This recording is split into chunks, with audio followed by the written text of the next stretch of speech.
وسلم پر صرف انسان ہی درود نہیں پڑھتے ہیں بلکہ آقا کریم صلی اللہ علیہ وسلم فرماتے ہیں مجھ پر تو یعنی مجھ پر صرف انسان ہی درود نہیں پڑھتے بلکہ فلک بھی مجھ پر درود پڑھتا ہے، یعنی فلک بھی درود پڑھتا ہے، ملائکہ بھی درود پڑھتے ہیں، اور میرے آقا فرماتے ہیں کہ مجھ پر جبرائیل بھی درود پڑھتا ہے۔ میرے آقا ارشاد فرماتے ہیں مجھ پر رب العالمین خود درود پڑھتا ہے۔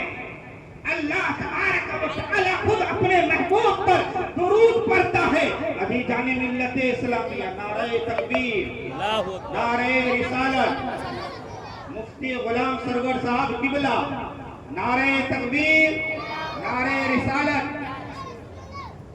میرے آقا کریم صلی اللہ تعالی علیہ وسلم ارشاد فرماتے ہیں مجھ پر صرف انسان ہی درود نہیں پڑھتے ہیں بلکہ مجھ پہ فلک بھی درود پڑھتا ہے، ملک بھی درود پڑھتے ہیں، مجھ پر جبرائیل بھی درود پڑھتا ہے، مجھ پر رب العالمین کو درود پڑھتا ہے۔ میرے آقا کریم صلی اللہ علیہ وسلم ارشاد فرماتے ہیں کہ میری بارگاہ میں جانور بھی جھک کر کے سلام کرتے ہیں۔ میرے آقا کریم صلی اللہ علیہ وسلم صرف انسانوں کے لیے نبی بن کر نہیں آئے ہیں، میرے آقا کریم صلی اللہ علیہ وسلم جمادات کے لیے بھی نبی بن کر آئے ہیں، حیوانات کے لیے بھی نبی بن کر کے آئے ہیں۔ میرے آقا کریم صلی اللہ علیہ وسلم ہواؤں کے نبی بن کر کے آئے ہیں، خلاؤں کے بھی نبی بن کر کے آئے ہیں، آسمان کے گرگراہٹ کے بھی نبی بن کر کے آئے ہیں۔ میرے آقا کریم صلی اللہ علیہ وسلم 1,24,000 انبیاء کے بھی نبی بن کر کے آئے ہیں۔ محبت سے سبحان اللہ بولیے۔ میرے آقا کریم صلی اللہ علیہ وسلم کم بیش 1,24,000 انبیاء کرام علیہ السلام و تسلیم کی امامت فرما رہے ہیں۔ اے اسلام کے مقدس شہزادوں، یہاں رک کر کے ایک بات کہنا چاہتا ہوں، ایک سوال آپ سے کرنا چاہتا ہوں۔ اے اسلام کے مقدس شہزادوں، حضور خواجہ غریب نواز علیہ رحمت و رضوان نے جس کو نماز پڑھائی وہ شان والے ہیں یا نہیں؟ محبت سے اور ایمانداری سے بتائیے گا، وہ شان والے ہیں یا نہیں؟ جس کو خواجہ غریب نواز علیہ رحمت و رضوان نے نماز پڑھائی وہ شان والے ہیں یا نہیں؟ جس کو نماز پیران پیر روشن ضمیر شیخ عبد القادر جیلانی نے پڑھایا وہ شان والے ہیں یا نہیں؟ جس کو نماز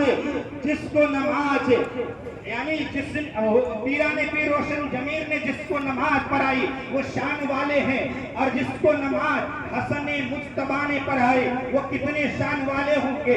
جس کو نماز امام حسن مجتبی نے پڑھائی وہ کتنے شان والے ہیں؟ جس کو نماز مولا علی نے پڑھائی ہے وہ کتنے شان والے ہیں؟ جس کو نماز حضرت عثمان غنی النورین نے پڑھائی وہ کتنے شان والے ہیں؟ جس کو نماز حضرت عمر فاروق اعظم نے پڑھائی وہ کتنے شان والے ہیں؟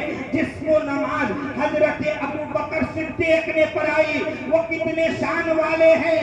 اور جس کو نماز امام الانبیاء صلی اللہ علیہ وسلم آمنہ کے لال عبداللہ کے پیارے دائے حلیمہ کے لگتے جگر پارے جناب محمد رسول اللہ صلی اللہ علیہ وسلم نے پڑھائے وہ صحابہ کا مقام کتنا بلند و بالا ہے، کتنا شان والے ہیں۔ ابھی جانے ملت اسلامیہ، میرے آقا کریم صلی اللہ علیہ وسلم مسجد نبوی شریف میں نماز پڑھا رہے ہیں۔ آقا کریم صلی اللہ علیہ وسلم نے عصر کی نماز پڑھائی، نماز پڑھانے کے بعد باہر تشریف لے کر کے آئے۔ آقا کریم صلی اللہ علیہ وسلم صحابہ کرام نے عرض کی یا رسول اللہ صلی اللہ علیہ وسلم یہودی مذاق کر رہے ہیں، یہودی یہ کہہ رہے ہیں اگر یہ نبی ہوتا تو درخت کو اپنی بارگاہ میں بولا لیتا، اگر یہ نبی ہوتا تو جانور اس کے بارگاہ میں چلے آتے سلام کرنے کے لیے۔ ابھی جانے ملت اسلامیہ صحابہ کرام نے عرض کی یا رسول اللہ صلی اللہ علیہ وسلم یہودی مذاق کر رہے ہیں۔ میرے آقا صلی اللہ تعالی علیہ وسلم مسکرانے لگے اور مسکرا کر کے فرمانے لگے اے یہودی تو کیا کہتا ہے کہ اگر یہ اللہ کا نبی ہوتا, اگر یہ اللہ کے سچے نبی ہے تو درخت کو بلاتا تو یہ آ جاتا. اے یہودی تو یہ کیا کہتا ہے؟ اے یہودی تو چلا جا اور جا کر کے درخت سے کہہ دے, یعنی درخت سے کہہ دے کہ ایھا الشجر ان یدعوکا, یعنی اے درخت سے جا کر کہہ دے کہ تجھے محمد رسول اللہ صلی اللہ علیہ وسلم بلا رہے ہیں. وہ یہودی بھاگتا ہوا گیا. مدینے والے یوں بیان کرتے ہیں, تاریخ اس بات کی گواہ ہے کہ وہ یہودی بھاگتا ہوا جاتا ہے اور جا کر کے درخت سے کہتا ہے, اے درخت, وہ سامنے کملی والے آقا تجھے بلا رہا ہے, مدینے والے آقا بلا رہا ہے, وہ کالی جلفوں والا بلا رہا ہے. ابھی جن ملت اسلامیہ, درخت نے اتنا ہی سنا, دائیں ہلا, بائیں ہلا, آگے ہلا, پیچھے ہلا اور اپنے جڑوں سے زمین کو اٹھاتا ہوا, چیرتا ہوا مصطفیٰ کے قدموں میں آ کر کے گر گیا.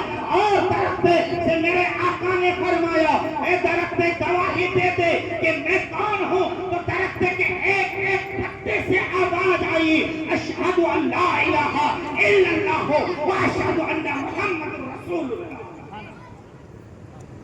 درخت کے ایک ایک پتے میں میرے نبی کی نبوت کی